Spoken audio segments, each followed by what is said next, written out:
మహోన్నతమైనటువంటి దేవునికి మొదటిగా కృతజ్ఞతాస్తుతులు తెలియజేసుకుంటూ పరిశుద్ధులుగా దేవుని బిడ్డలుగా కూడి వచ్చిన అందరికీ ప్రభు రక్షణ యేసుక్రీస్తునామములో నా యొక్క వందనాలు తెలియజేస్తున్నాను. అందరు బాగున్నారని మరి తలచుతున్నాము.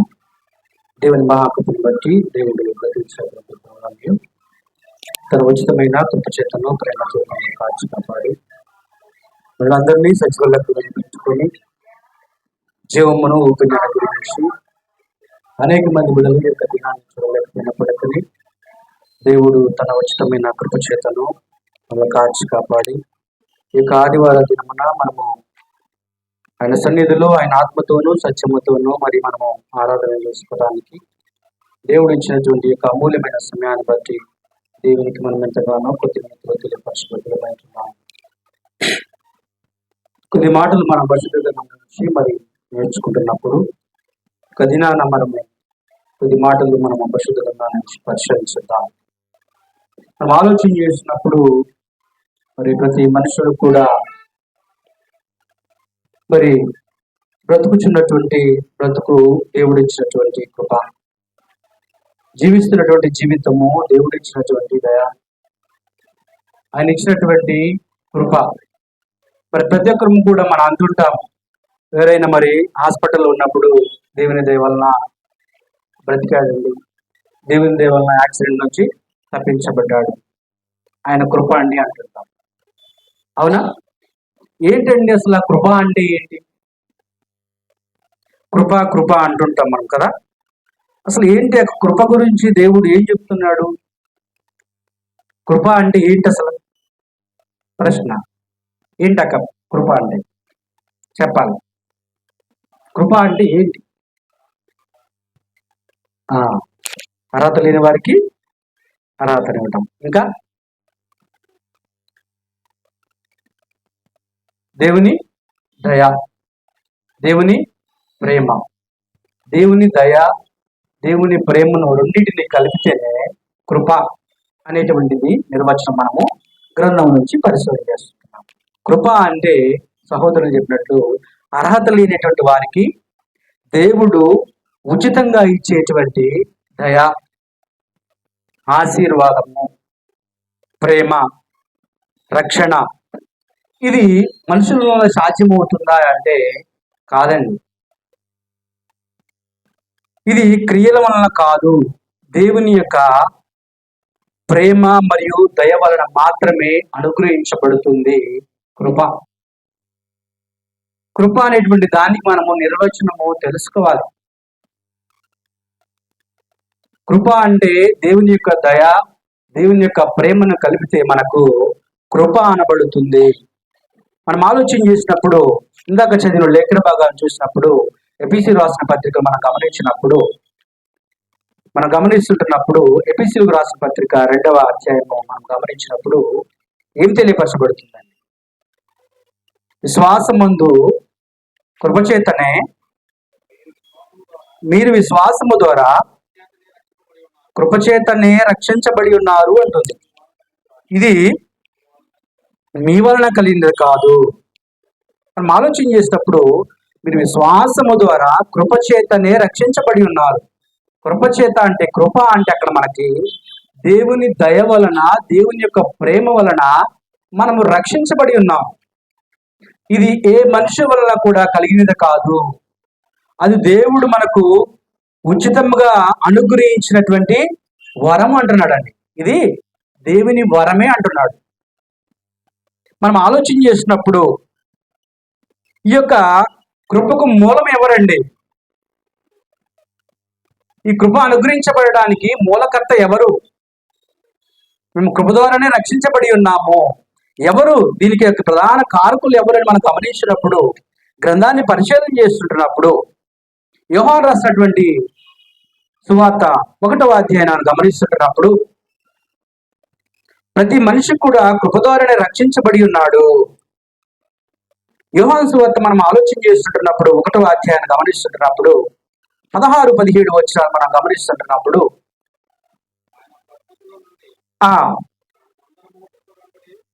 ఆయన పరిపూర్ణతలో నుండి మనమందరము కృప వెంబడి కృపను పొందితిమి.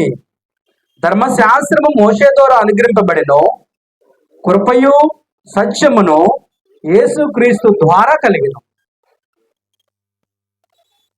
కృపయు సత్యమును యేసుక్రీస్తు ద్వారా కలిగెను. కృప అంటే దయా, ప్రేమ. ఆయన ఉచితంగా ఇచ్చినటువంటి కృప మనకు అనుగ్రహించబడింది. సత్యము, సత్యం అంటే ఏంటక్క? సత్యం అంటే ఏంటండి?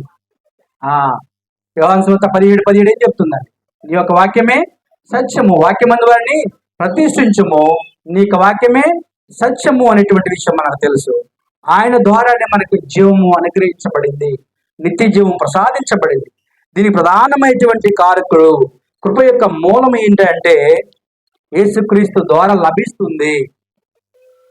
అటువంటిది మనము అనుగ్రహించేటువంటి పరిస్థితుల్లో మనము ఉన్నామా లేదా అనేటువంటి ఆలోచన మనం చేసినప్పుడు, మరి పరిశుద్ధ గ్రంథం మనకు సెలవిస్తూ ఉంది ఏంటంటే, గమనించినప్పుడు మరి దేవుడు సర్వకృపానిధి అని గ్రంథం సెలవిస్తుంది.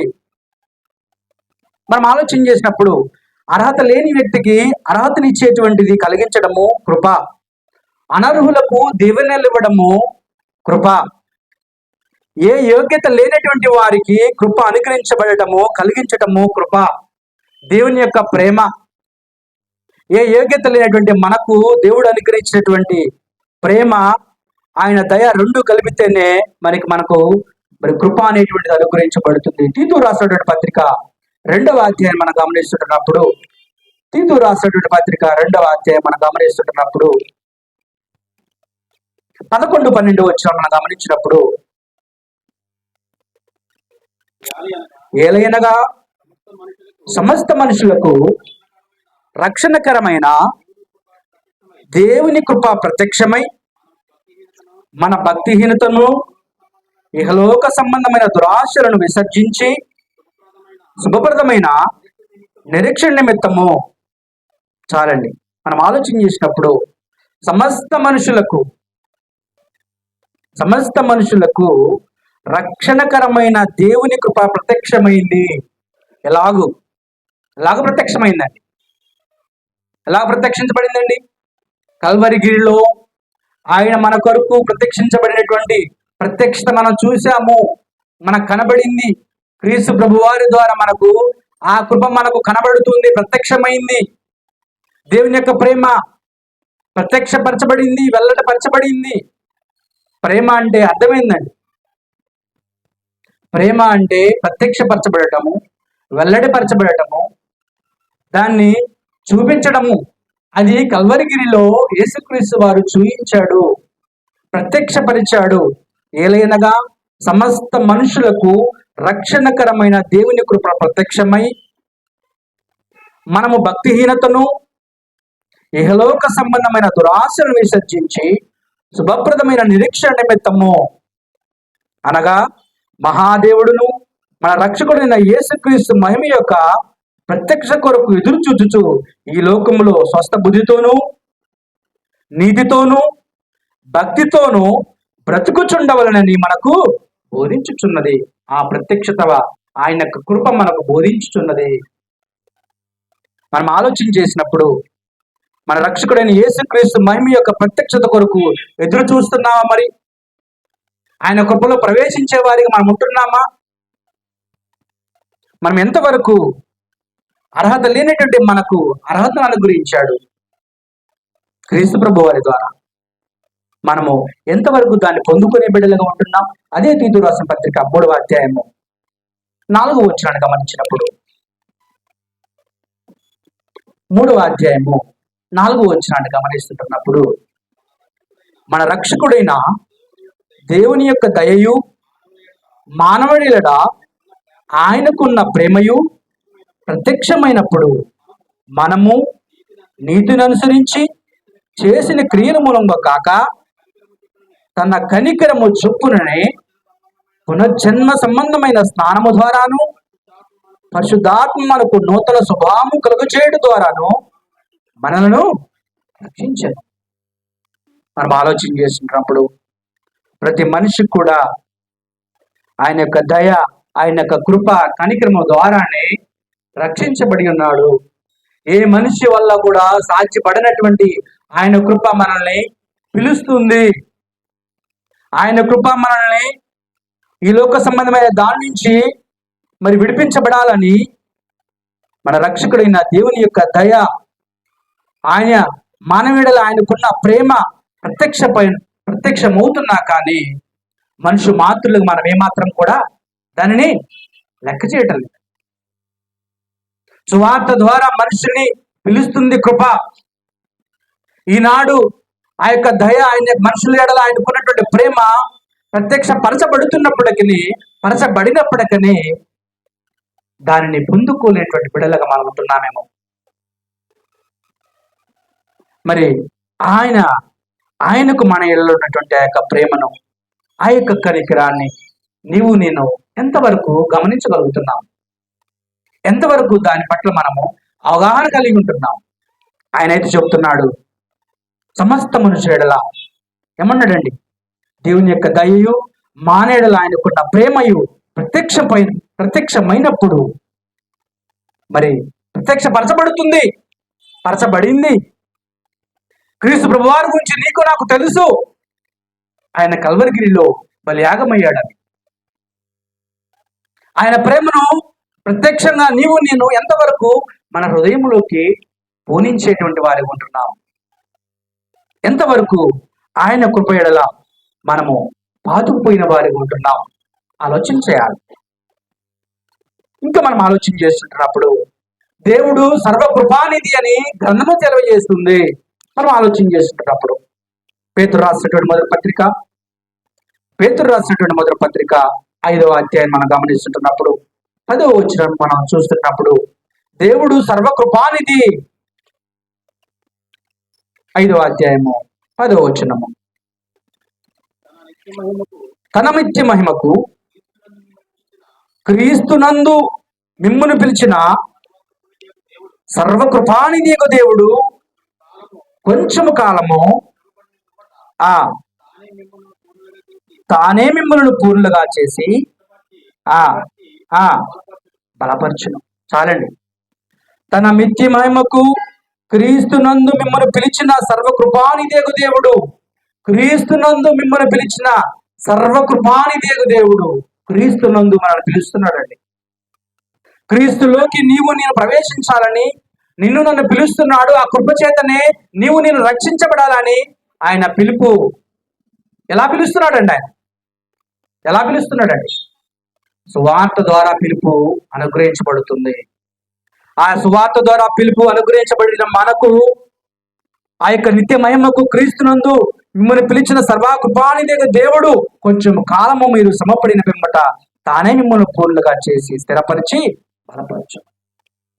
మనం ఆలోచన చేస్తున్నప్పుడు ఆ బలపరచబడటానికి నేను అర్హులుగా ఉన్నామా? క్రీస్తునందు మనము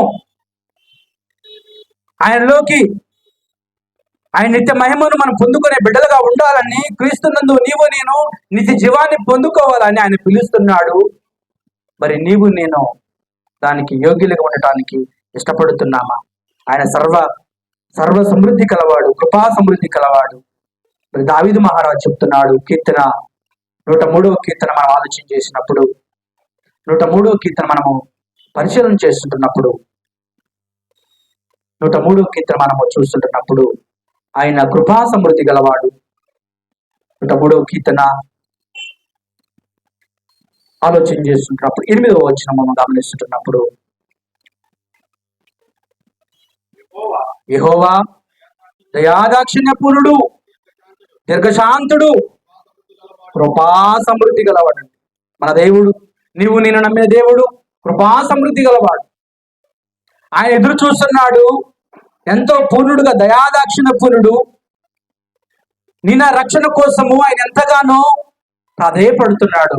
ఆయన ఎంతోగానో దయాదాక్షిణ్య పూర్ణుడు, దీర్ఘశాంతుడు, కృపా సమృద్ధి గలవాడు. ఆ కృపను అనుగ్రహించడానికి నాకు ఆయన ఎంతగానో దీర్ఘశాంతుడై చూస్తున్నాడు, ఎదురు చూస్తున్నాడు. ఆయన యెహోవా దయాదాక్షిణ్య పూర్ణుడు, దీర్ఘశాంతుడు, కృపా సమృద్ధి గలవాడు. మనం ఆలోచన చేస్తుంటున్నప్పుడు ఆయన మరి దీర్ఘశాంతము కొరకు నీవు నేను యోచన కలిగి ఉన్నామా? నరులు ఎంత అవేదేయులైనా ఆయన వైపు తిరిగితేనే కుప్పను బట్టి దేవుడు చేర్చుకుంటాడు అని సెలవిస్తుంది.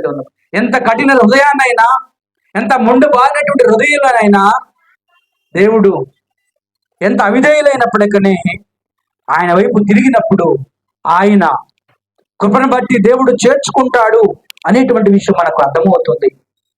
ఆనాడు ఇజ్రాయెల్ మనం పరిశీలన చేసినప్పుడు వాళ్ళు ఎంతగానో దేవునికి అవిధేయులై, దేవునికి అంగీకారంగా కాకుండా అయోగ్యంగా తిరుగుతున్నటువంటి పరిస్థితుల్లో వాళ్ళని ఎంతగా హక్కును చేర్చుకున్నాడంటే, వారు ఎన్ని తప్పిదాలు చేస్తున్నప్పటికీ దేవుడు హక్కును చేర్చుకున్నట్లుగా మనం చూస్తుంటున్నాం.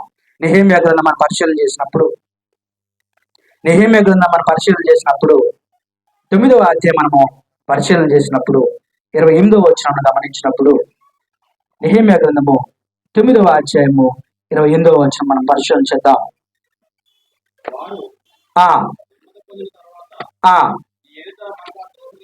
నీ ఎదుట మరలా ద్రోహులు కాక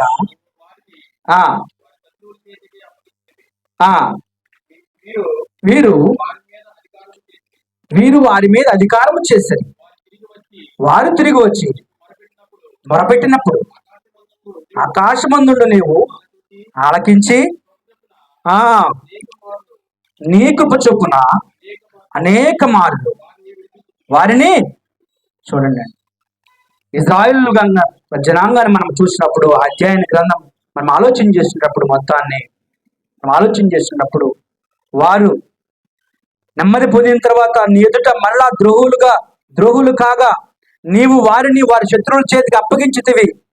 వీరు వారి మీద అధికారం చేసిరి. వారు తిరిగి వచ్చి నీకు మొరపెట్టినప్పుడు ఏం జరిగిందంటే, ఆకాశం మందు నువ్వు ఆలకించి నీ కృప చొప్పున అనేక మార్లు వారిని విడిపించితివి. అయోగ్యులుగా ఉన్నటువంటి వారిని మరి యోగ్యులుగా చేసేటువంటి గొప్ప దేవుడు మన దేవుడు.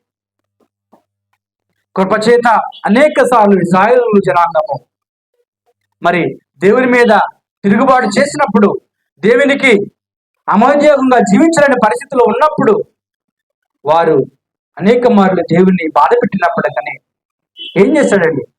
కృపచేత ఆయన నీవు ఆలకించి నీ కృప చొప్పున అనేక మార్లు వారిని విడిపించినట్లు మనం చూస్తుంటున్నాం.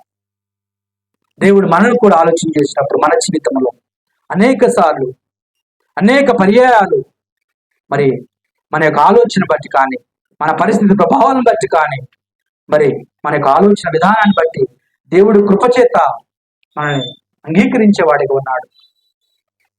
మనం ఎలాగున్నాం? దేవుని కృపచేత దేవునికి ఇష్టమైన బిడ్డలుగా జీవించే వారికి ఉన్నామా లేదా మనం పరిశీలన చేసుకోవాలి. మనం ఆలోచన చేసినప్పుడు యేసుక్రీస్తు ద్వారా కృప అనుగ్రహించబడింది. ఎలా అనుగ్రహించబడిందండి కృప? మనం ఆలోచన చేసినప్పుడు యేసుక్రీస్తు ద్వారా ఎలా అనుగ్రహించబడింది ఈ కృప అనేటువంటిది? యేసుక్రీస్తు ప్రభు వారి ద్వారా ఎలా అనుగ్రహించబడింది మనకు?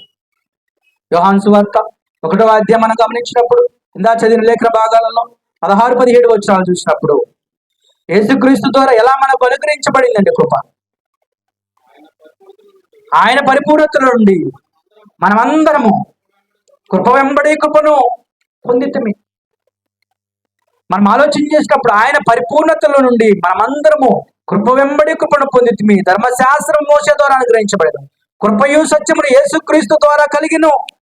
యేసుక్రీస్తు ద్వారా మాత్రమే కృప అనుగ్రహించబడింది. ఏ మనుషుల ద్వారా కూడా కృప అనుగ్రహించబడలేదు. మనుషులు మాత్రం మనం అంటున్నప్పుడు మరి నీ దయ వల్ల మేము ఎలా ఉన్నామని అంటుంటారు. అవునండి, మనుషులు మాత్రం మనం ఆలోచన చేసినప్పుడు మరి నీ దయ అండి, మీ దయ వల్ల ఎలా ఉండవండి అంటుంటారు. అంటే మనుషు మాతృలుగా మాత్రమే మేము ఆలోచన చేసినప్పుడు నిత్య జీవాన్ని అనుగ్రహించినటువంటి దేవుని గురించి నేను ఎంతవరకు ఆలోచన కలిగిందా? మనం ఆలోచన చేసినప్పుడు దేవుడు నీతి న్యాయము కలవాడు, కృపా కనికరము కలవాడని నేను ఎప్పుడైనా ఆలోచన చేశామా? రోమీయులకు రాసిన పత్రిక 1వ అధ్యాయం 6వ వచనాన్ని చూసినప్పుడు దేవుడు నీతి న్యాయములు గలవాడని, కృపా సమృద్ధి గలవాడని ఎప్పుడైనా మనం ఆలోచన చేసావా? మనుషు మాత్రలుగా మనం ఆలోచన చేసినప్పుడు, మనుషులు ఏదైనా సహాయం చేసినప్పుడు మీ దయ వల్ల మేము ఎలా ఉన్నామండి అంటుంటారు. మరి నిత్యము మరి ఆరని అగ్నిలో నుంచి మనం తప్పించినటువంటి దేవాది దేవుని గురించి నీవు నేను ఎంతవరకు ఆలోచన చేస్తుంటున్నావు? రోమీయులకు రాసిన పత్రిక 1వ అధ్యాయం 6వ వచనాన్ని గమనిస్తున్నప్పుడు, రోమీయులకు రాసిన పత్రిక 1వ అధ్యాయం 6వ వచనము ఏం తెలియజేస్తుంటున్నాం?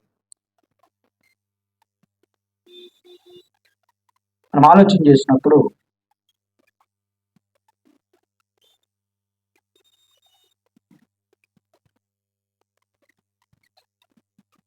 1వ అధ్యాయము 6వ వచనం చేసినప్పుడు, యేసుక్రీస్తు దాసుడును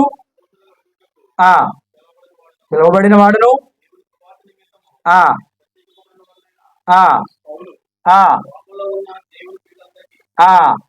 అనగా సోమని చెప్పురు ఆయనది దేవుని నుండి కృపా సమాధానములు మీకు కలుగునుగాక. చాలండి. యేసుక్రీస్తు ద్వారా మనకు కృప అనుగ్రహించబడిందని చెప్పడానికి, మనకి యేసుక్రీస్తు దాసుడును అపోస్తులుగా ఉంటకు పిలువబడిన వాడును దేవుని సువార్త నిమిత్తమును ప్రత్యేకింపబడిన పౌలు రోమాలో ఉన్న దేవుని ప్రియులందరికీ, అనగా పరిశుద్ధులుగా ఉంటకు పిలువబడిన వారందరికీ నేను చెబుతున్నటువంటి మాటలు మనం ఆలోచన చేసినప్పుడు, ప్రభు అయిన యేసుక్రీస్తు నుండి కృపా సమాధానం మీకు కలుగునుగాక అంటున్నాడు. మనం ఆలోచన చేసినప్పుడు యేసుక్రీస్తు ద్వారా మాత్రమే కృప మనకు అనుగ్రహించబడిందని నీవు నేను ఎంతవరకు ఆలోచించగలుగుతున్నావు? నీతి న్యాయము పాపమును శిక్షించమంటుంది, కృపా కనికరమును పాపిని క్షమించమంటుంది. మనం ఆలోచన చేస్తుంటున్నప్పుడు నీతి న్యాయము పాపమును శిక్షించమంటుంది, కానీ కృపా కనికరము పాపిని క్షమించమంటుంది. మనం ఆలోచన చేస్తుంటున్నప్పుడు అందుకు దేవుడు నరులను శిక్షించకుండా మానవ జాతి మొత్తాన్ని కూడా రక్షించాలని చెప్పి అందరి తరపున యేసుక్రీస్తు వారిని బలియాగం చేశాడని మనము గమనిస్తున్నామా? మనం ఆలోచన చేసినప్పుడు ఉగ్రత యేసుక్రీస్తుకు కృపా కనికరములు ఏమో నరులకు, యేసుక్రీస్తు మన కొరకు ఉగ్రత భరించి మనకు కృపానుగ్రహించాడు. మనుషులందరి నిమిత్తము యేసుక్రీస్తు వారిని మాత్రమే బలి ఇచ్చాడని, ఆయన కృప మన ఎడల ఎంతగా ఉన్నదా అనేటువంటి విషయం మనకు ఆలోచన చేస్తుంటున్నామా? మన హృదయంలోనికి పోతుందా? ఆయన యొక్క దయ, ఆయన యొక్క ప్రేమను మనం ఎంతవరకు ఇష్టపడే వారికి ఉంటున్నాం? ఆయన కృపాసనత్వముకు ఎంతవరకు మనము చేరేటువంటి వారికి ఉన్నాము అనేటువంటిది మనం ఆలోచన చేసినప్పుడు, హెబ్రీయులకు రాసిన పత్రిక 2వ అధ్యాయం 9వ వచనాన్ని గమనిస్తున్నప్పుడు, ఆయన యొక్క మరణము మన కృప అనే గ్రంథం సెలవిస్తుందండి. ఆలోచన చేస్తున్నప్పుడు హెబ్రీయులకు రాసిన పత్రిక 2వ అధ్యాయం 9వ వచనం మనం గమనిస్తున్నప్పుడు, 2వ అధ్యాయం 9వ వచనము, దేవుని కృప వలన ప్రతి మనుషుని కొరకు మరణము అనుభవించినట్లు దూతల కంటే కొంచెం తక్కువ వాడుగా చేయబడిన యేసు మరణం పొందినందున మహిమా ప్రభావముతో కిరీటము ధరించిన వారిగా ఆయన చూస్తున్నాము. ఆయన మరణము కృప అని ఎంతవరకు మనము ఆలోచన చేస్తున్నాము? ఆయన మరణము ద్వారా కృప మనకు అనుగ్రహించబడిందని నీవు నేను ఎంతవరకు ఆలోచన కలిగి ఉన్నా?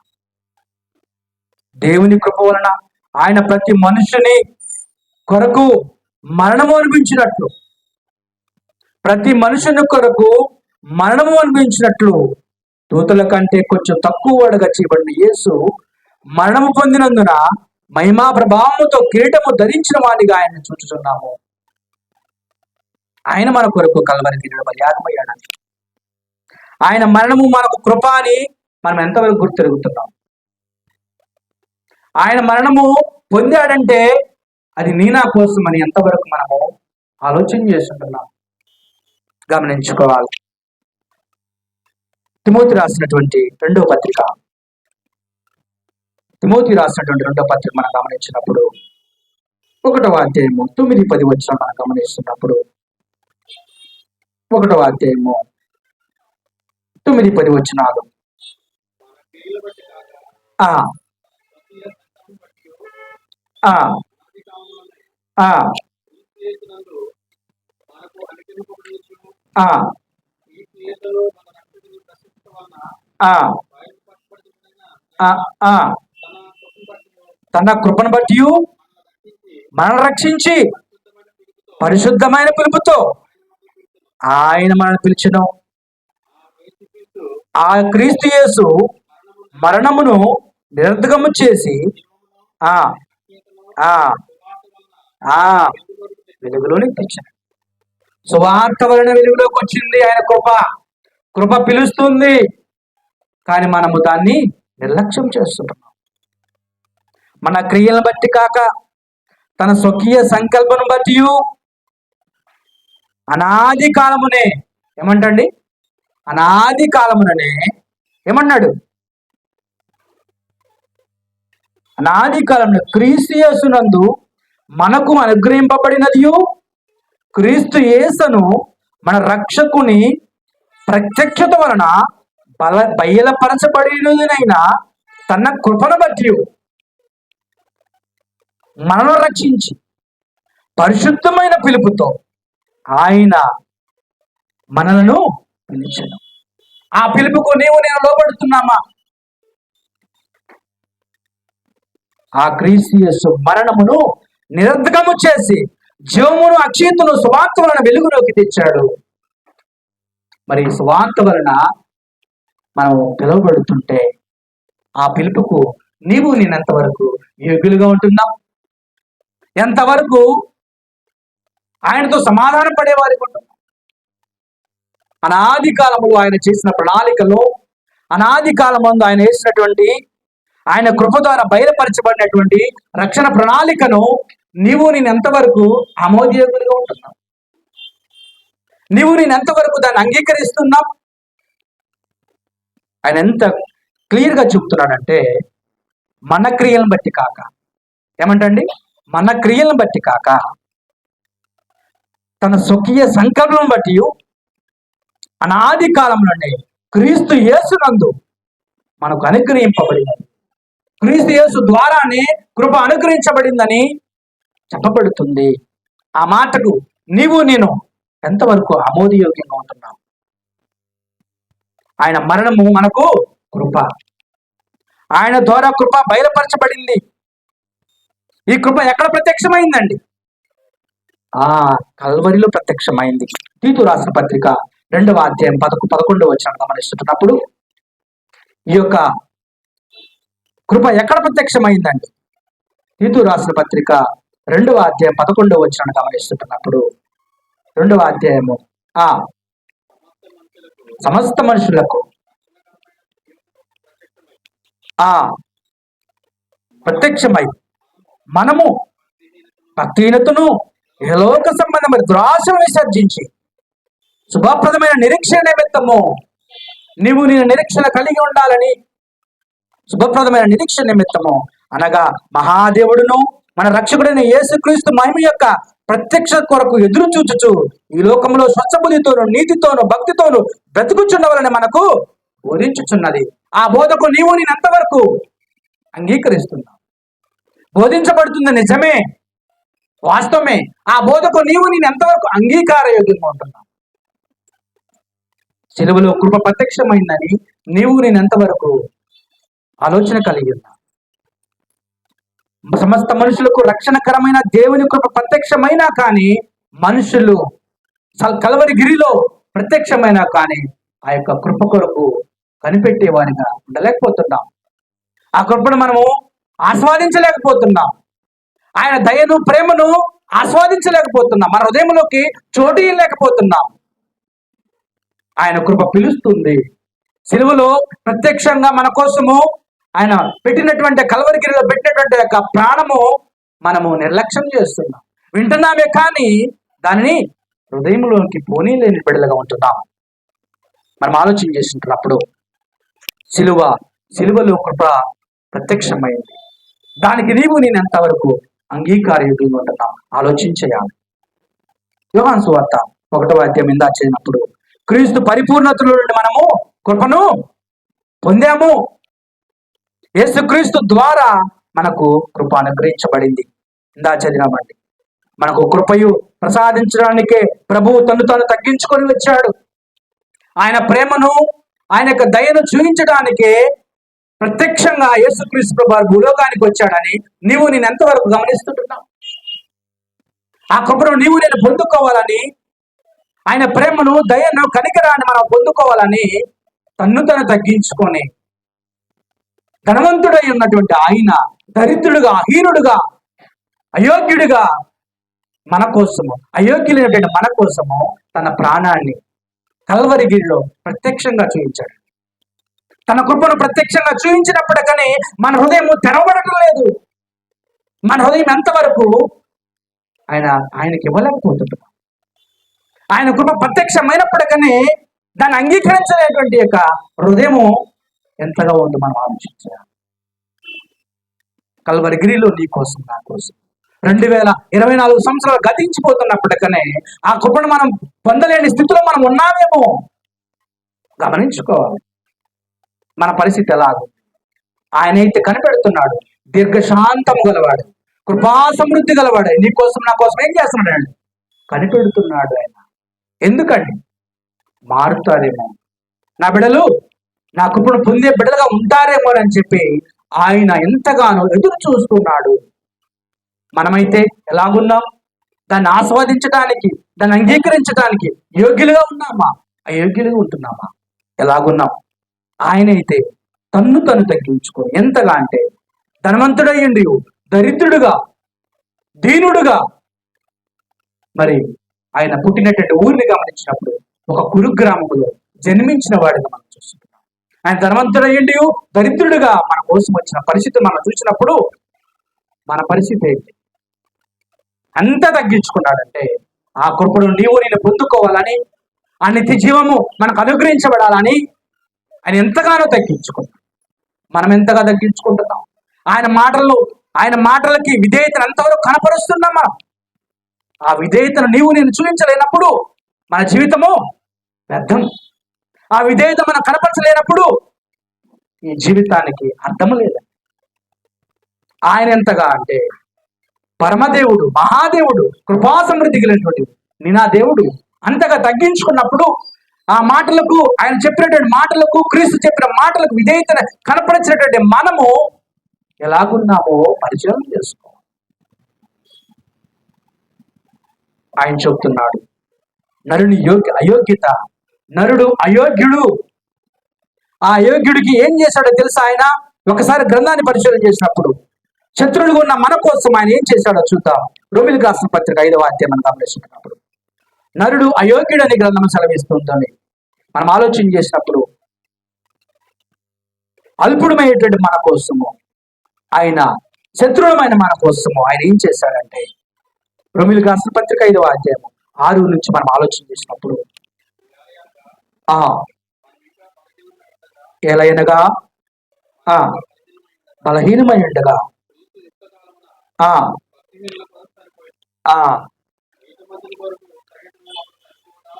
అరుదు చెరువచ్చా. అయితే దేవుడు మన ఎడల తన ప్రేమను వెల్లడిపరుచున్నాడు. ఎట్లనగా మనం ఇంకములో పాపులమై ఉండగానే క్రీస్తు మన కొరకు చనిపోయాడు. చాలండి. మనం ఆలోచన చేసుకున్నప్పుడు శత్రువులు ఉన్న మనం ఏలైనగా మనం ఇంకా బలహీనులమై ఉండగా క్రీస్తు యుక్త కాలమున భక్తిహీనుల కొరకు చనిపోయాను. నీతిమంతుల కొరకు సహితం ఒకడు చనిపోతారు.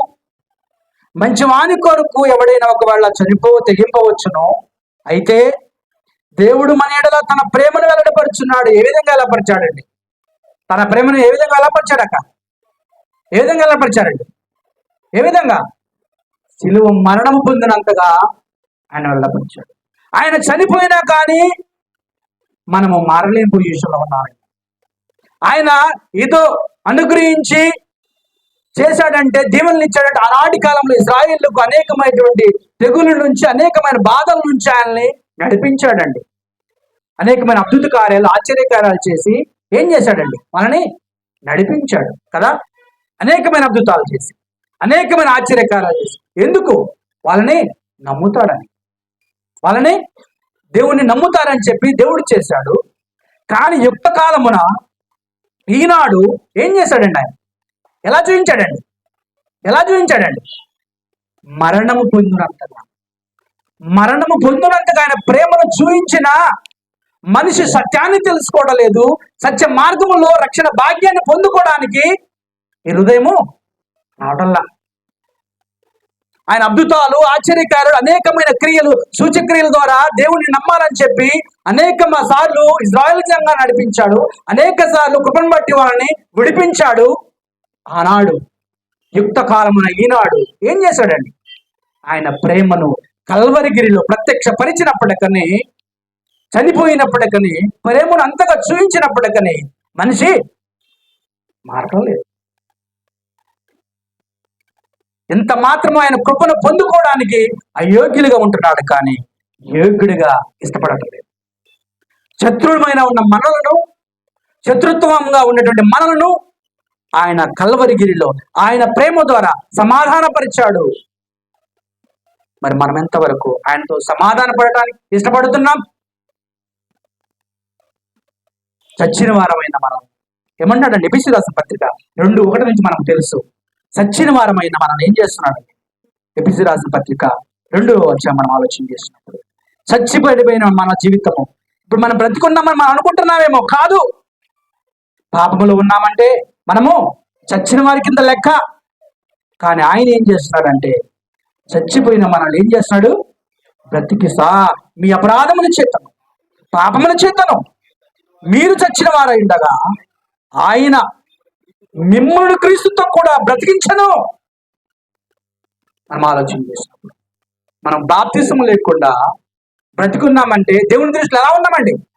చచ్చిన వారితో సమానం. ఆ కృపను, ఆ యొక్క దయాళుత్వాన్ని, ఆయన ప్రేమను, ఆయన కృపను పొందుకోలేని పరిస్థితుల్లో మీ అపరాధముల చేతుల, పాపముల చేతుల మీరు చచ్చిన వారై ఉండగా ఆయన మిమ్మల్ని క్రీస్తుతో కూడా బ్రతికించను. ఆయన ప్రేమ అలా ప్రత్యక్షమైనప్పటికీ మనం ఆ బ్రతకడానికి ఇష్టపడుతున్నాము. నూతన స్వభావాన్ని, నూతన జన్మలను పొందడానికి మనం ఇష్టపడుతున్నామా? ఆయన కృపను పొందుకోవడానికి మనం ఎంతవరకు ఇష్టపడే బిడ్డలుగా ఉంటున్నాము? శత్రువులు ఉన్న మనం, చచ్చిపోయిన మనలను ఆయన బ్రతికించడానికి ఆయన కృపను గురించాడు. మనము